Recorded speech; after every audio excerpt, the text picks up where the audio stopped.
कि आपने थंबनेल में बिल्कुल ठीक देखा, पढ़ाई में मन, काम में मन क्यों नहीं लगता है। उसके कुछ रीजन है, आपको मैं आज वन बाय वन करके बताऊंगा कि क्या क्या कारण ऐसे होते हैं जिनकी वजह से आपका पढ़ाई में मन नहीं लगता। अगर आप इस वीडियो पे, इस चैनल पे पहली बार आए हैं तो इसको सब्सक्राइब करें, लाइक करें, जिससे कि हमारा भी मोटिवेशन बढ़े और हमारा भी आगे मन लगे पढ़ाई में। यस और नो? चलिए हम देख लेते हैं। पहला जो रीजन होता है लक्ष्य, ड्रीम। हमारे सपने ही इतने छोटे होते हैं कि किसी काम में मन कैसे लगेगा। रीजन ही नहीं होता हमारे पास कि हम ये काम कर क्यों रहे हैं, क्या लक्ष्य है हमारा। जब तक कोई लक्ष्य क्लियर नहीं होता, जब तक हमारा किसी काम में कोई मन लगने का सवाल ही पैदा नहीं होता। मान लीजिए आप एक स्टेशन पे जाते हैं और आप उससे कहते हैं भाई मुझे टिकट दे दो। अब वो पूछेगा कहां का टिकट दें, आपने कहा कहीं का भी दे दो, तो वो क्या टिकट देगा? आपको पागल समझ के और वहां से निकाल दिया जाएगा। इसका मतलब आपका लक्ष्य क्लियर नहीं है। जब हमारा लक्ष्य क्लियर होता है तो कितनी भी परेशानी, बाधाएं आए, कुछ भी हो, लेकिन हम उसको क्रॉस करके वहां तक पहुंच ही जाते हैं। मान लीजिए एक उदाहरण के तौर पर आपने कहीं अपनी तीर्थ यात्रा बोल दी है कि मुझे वहां पर जाना है, मुझे अजमेर जाना है, या मुझे कहीं भी किसी भी दर्शन के लिए जाना है। और मान लीजिए आप जिस वाहन से निकले, आप घर से निकले, आपने कोई छोटा वाहन पकड़ा और रास्ते में खराब हो जाता है, क्या करेंगे आप बताइए? आपका लक्ष्य क्लियर है, आपको जाना ही जाना है। आप क्या करेंगे? कोई दूसरा वाहन पकड़ेंगे, दूसरा भी खराब हो जाता है, क्या करेंगे? आप तीसरा पकड़ेंगे, चौथा पकड़ेंगे, पांचवा पकड़ेंगे, चाहे 10 बदलने पड़ जाएं, लेकिन आप वहां तक पहुंचेंगे जरूर, क्योंकि आपका टारगेट, लक्ष्य बिल्कुल एकदम क्लियर है। जब हमारा टारगेट क्लियर होता है, लक्ष्य क्लियर होता है, तो कोई भी बाधा, कुछ भी परेशानी, कोई प्रॉब्लम आए, कुछ भी दिखाई नहीं देती। हमें डायरेक्ट अपना टारगेट दिखाई देता है। जब हम अपने लक्ष्य पे फोकस करते हैं तो लक्ष्य दिखाई देता है। जब परेशानियों, बहानों फोकस करते हैं तो बहानियां, परेशानियां दिखाई देती हैं। हमें क्या करना है अपने लक्ष्य पे? आज के बाद लक्ष्य पे फोकस करना है, परेशानियों पर नहीं। अगर लक्ष्य पे फोकस करने लग गए तो सारी की सारी परेशानी पीछे हट जाएंगी और अपने आप लक्ष्य पे पहुंच जाएंगे। ऐसे ऐसे लोग दुनिया में इतिहास लिखे हुए हैं जिन्होंने अपने लक्ष्य पे फोकस करा और जिंदगी में आगे बढ़े। और अगर बाधाओं पर फोकस करते रहते, अपनी प्रॉब्लम्स पर भी फोकस करते रहते, तो जिंदगी में कभी आगे नहीं बढ़ पाते। यस और नो? तो ये था हमारा पहला रीजन। आज ही अपना लक्ष्य बनाना है, आज ही अपना ड्रीम तय करना है कि मुझे क्या करना है अपनी लाइफ में। अगर आप पढ़ाई कर रहे हो तो आप अपना लक्ष्य तय करिए, क्या मुझे पढ़ाई में क्या बनना है, पढ़कर मुझे क्या करना है, मैं किस लिए पढ़ रहा हूं, क्या रीजन है, मैं क्यों 12th में आया, मैं क्यों 10th में आया, क्यों मैं 10th कर रहा हूं, क्यों 12th कर रहा हूं, क्यों मैं किसी कंपटीशन एग्जाम की तैयारी कर रहा हूं, क्या मन है मेरा करने का। अपना लक्ष्य आज ही क्लियर करिए। जब आपके सपने बड़े होते हैं ना, तो छोटी मोटी परेशानियां दिखाई भी नहीं देती और हम आगे बढ़ते चले जाते हैं। और हम जितनी परेशानियों में आगे आते हैं ना, जब पढ़ते हैं, हम उतने ही बेहतर होकर निकलते हैं। याद करिए, जब एक घोड़े की रेस होती है तो जो उसमें घुड़सवार होता है ना, वो अपने घोड़े को बहुत मारता पीटता है, उसको बहुत तकलीफ देता है। वो ये चाहता है कि जो हमारा घोड़ा है ना वो जीते, वो अपने घोड़े को जिताना चाहता है। इसी तरह से इंसान होता है, वो जितनी परेशानी में पड़ता है, खुदा उसको जितनी परेशानी देता है, ईश्वर उसको जितनी परेशानी देता है, वो उतना ही बेहतर होकर निकलता है और आगे बढ़ता है। तो अपने लक्ष्य सेट करिए, अपने ड्रीम बनाइए कि हमें लाइफ में पहुंचना कहां है। जब आपके लक्ष्य बड़े होंगे ना, तो ये छोटी मोटी परेशानी आपके सामने कोई मायने नहीं करेगी और आपका मन पक्का लगेगा 100%। ये रहा पहला रीजन। अब बात करते हैं दूसरे रीजन पर। इंपॉर्टेंट रीजन है, ध्यान से देखिएगा। दूसरा रीजन है संगति। हमारे सराउंडिंग पीपल, हम किन के साथ रहते हैं, क्या पढ़ते हैं, क्या देखते हैं अपनी आंखों से, क्या सुनते हैं। अगर हमारी संगति अच्छी हो ना, तो हमें सफल होने से कोई दुनिया में रोक ही नहीं सकता। मैं फिर से एक ट्रेन का उदाहरण देता हूं। जब हम ट्रेन में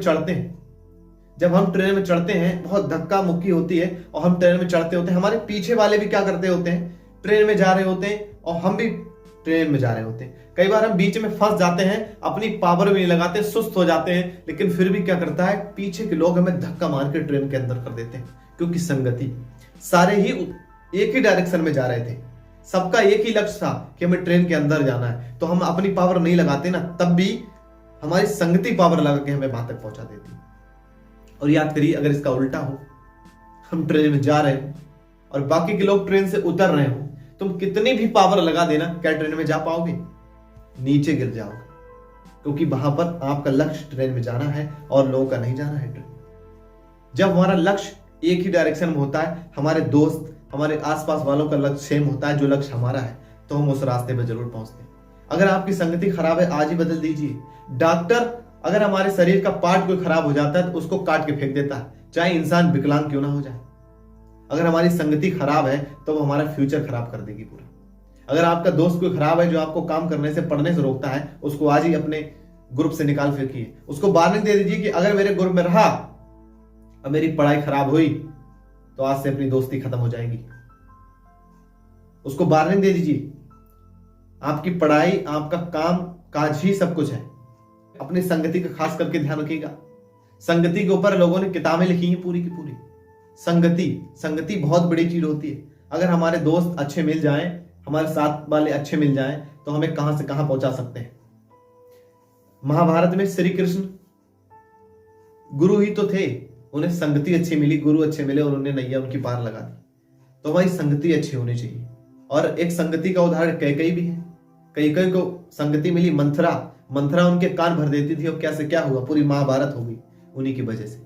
तो संगति बहुत इंपॉर्टेंट होती है। अपने साथ वाले लोगों को सही से चुनिए। अगर किसी ने भी आपके कान में कुछ गलत भेज दिया तो वो कहते हैं, किसी ने कहा है कि अगर खाने में जहर मिला दो तो उसका इलाज है, डॉक्टर कर देगा, लेकिन अगर किसी ने आपके कान में जहर घोल दिया तो उसका दुनिया में इलाज नहीं। वो क्या से क्या कर जाएगा, ये महाभारत में कैकेयी मंथरा के बीच देखने को मिलता है। तो बचे रहिए संगति से, अच्छी संगति रखिए। एक बार मेरी कोचिंग इंस्टीट्यूट में मुझसे एक बच्चा पूछ रहा था, सर हम संगति पहचानेंगे कैसे, कौन सी अच्छी कौन सी बुरी।